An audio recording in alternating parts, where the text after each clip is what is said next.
what's up, everybody? Welcome back to Gimme Some Torah.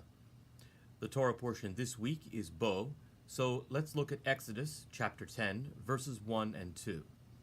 These verses, like many others, speak of God hardening Pharaoh's heart. The obvious question, of course, is why do Pharaoh and his nation deserve any punishment at all if God hardened the Pharaoh's heart, thus preventing him from repenting for his sin?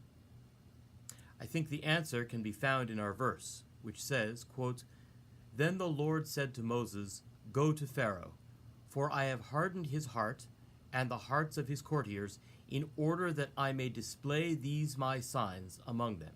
End quote.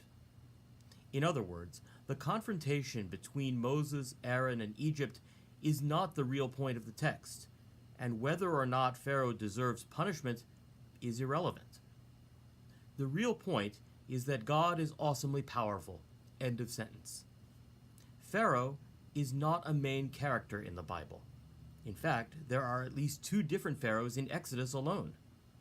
Having more than one Egyptian king drives home the point that the pharaohs and their servants, and indeed the Egyptians themselves, are mere props in the story of Exodus.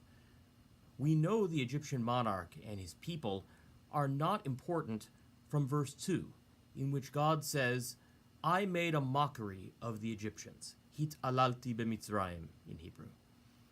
Rashi says that God made a mockery of the Egyptians in the sense that the Holy One turned them into mere playthings. And Rashi is absolutely right. The Egyptians are not the real enemy in the story, just toys on the stage. The only real antagonist is Israel's lack of faith in God. When Israel is faithful, nothing can stop them at all. It is only when they allow their fear, their impatience, and their anger to get the best of them that tragedy strikes.